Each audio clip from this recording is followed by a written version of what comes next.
Did you know when you keep encountering the same men over and over again, same toxic relationships, men are trash, men are trash. You need some work to do, girl.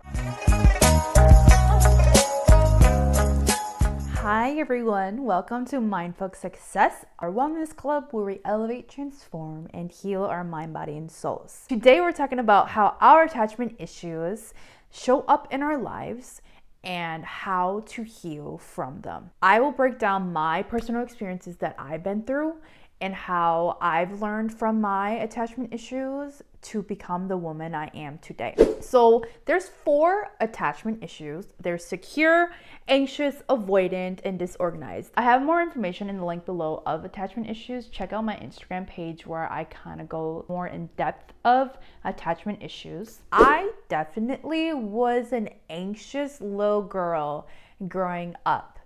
I grew up in a Hmong household. So being Hmong as is already so complicated. Hmong don't know how to show their emotions, right? You're emotionally unavailable. My parents, of course, they love us. They provide us food, they provide us shelter, the main necessities, clothes, all that. But like when I go to my mom, just like, oh, mom, I have this issue or that issue. Like she'll come with her other stuff. Like they just don't know how to cope, and we just don't know how to talk to each other emotionally. So like already I felt unheard, unloved, unseen. Like there wasn't a bond there that should have or could have been there, right? It's hard talking and opening up about your feelings in the Hmong culture. Even till this day, getting a I love you is hard from my mom. Isn't that crazy? They will do things for you physically, showing love, but like mentally, emotionally, it's kind of like you're on your own, baby. Like you got it. Like it's just,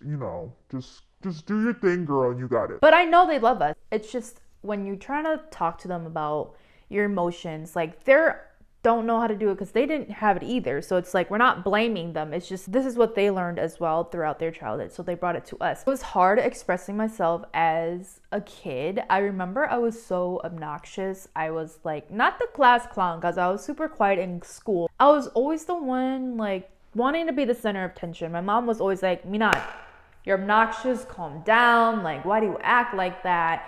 And now that I'm aware, it's just like, oh, that was the inner child in me acting out because something was wrong. I needed to feel something because something was missing. I had to fill a void. So I had to be the center of attention so I could get like validated from somebody. And what made it worse is when my family would call me fat because I was the big sister. I was the big girl. Like I was reminded by everyone. Like, okay, guys, I understand. I was fat. I am fat. Okay, I understand. But just having like people just like, you're fat, you're fat, you're fat. Like, miss, girl, it's okay. I understand. Already as your dad, you shouldn't be calling your kid fat, ugly, because that diminishes their whole self-confidence growing up later into adulthood. So my dad would call me fat. And then my grandma, I know one time at a party, she's like, oh, you're beautiful, but lose weight.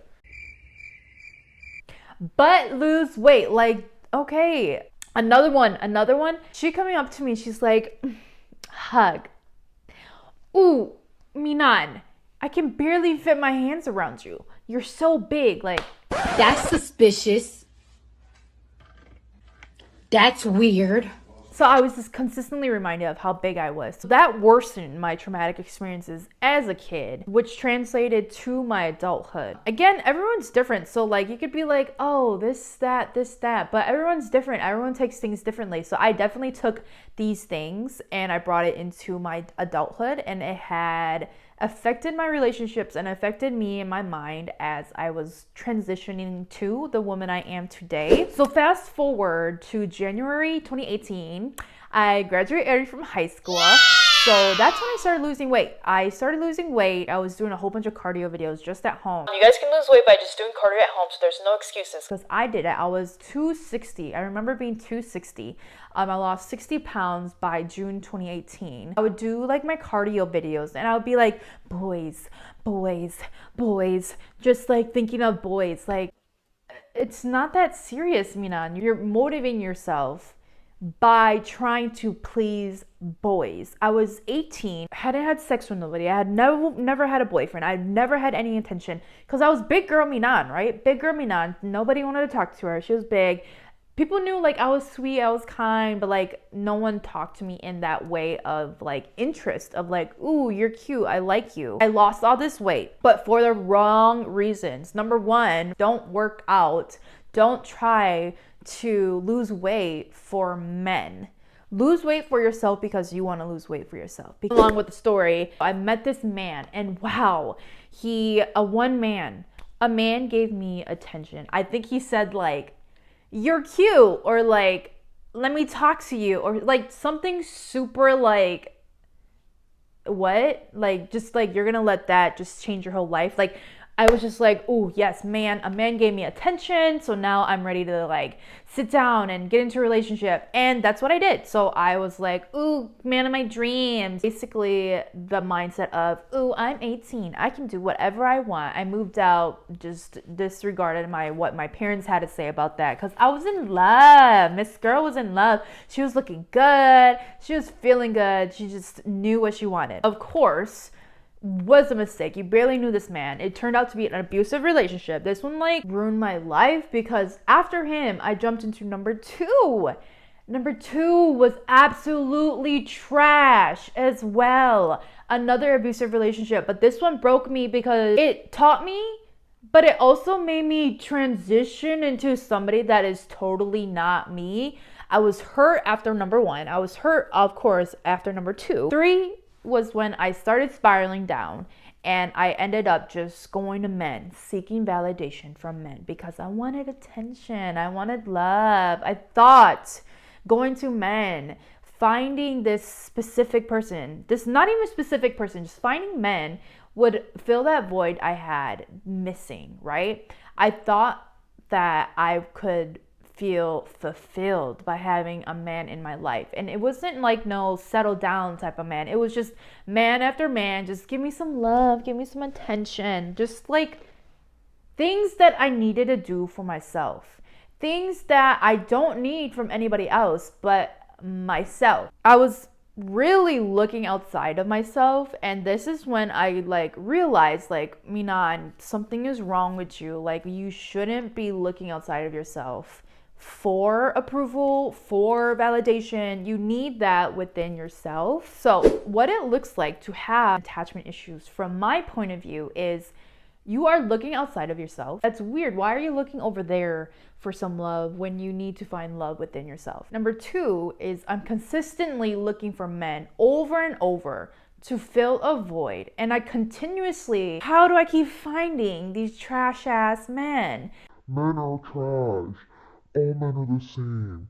This man, this man, this man. You attract what you are. Men are trash because you are trash. You haven't fixed yourself, honey. You need to love yourself so you can have a loving man. Look it up. Law of attraction. Also, people with absent fathers, that takes a huge toll on your life as well. My dad wasn't really there emotionally, like I said. So I wasn't able to learn what it is to be a woman, that I'm a prize. Like, I didn't learn the in and outs of how men work.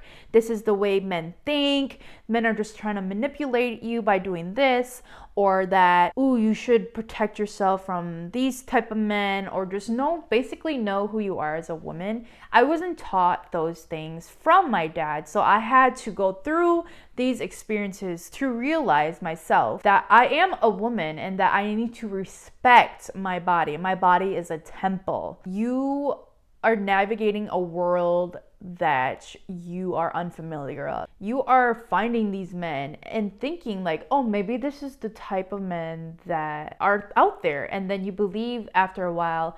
Like for me, I had an abusive man, right? So I was looking for the bad guy. I was looking for an aggressive man who talked to me in this certain way because it was sexier, or just what? Like it's weird. I feel like a lot of girls can relate to this because I talk to a lot of people and they're like, yeah, I like the bad boys. Like the good guys, no, I like the bad guys. It's a whole society mind game going on right now, but there are good guys out there. So I remember talking to people about, Yeah, arguing with your boyfriend, isn't it so fun? I love like fighting my boyfriend. first of all, what? You like fighting your boyfriend? Because my relationships were abusive, so like I would find it fun. It got me excited, made me feel some type of way, which is so horrible for me to think of. I ended up taking what I've learned from my past relationships and bringing that to my future relationships. I didn't know how to love a man. I didn't know how to respect a man. I just thought this was the way to do things because that's all I've known from the past relationships. My message with this all is, when you are looking outside of yourself for that validation that is not helping you in any type of way, there are good men out there. You just need to work on yourself first. If you consistently think of men are trash, this and that, right?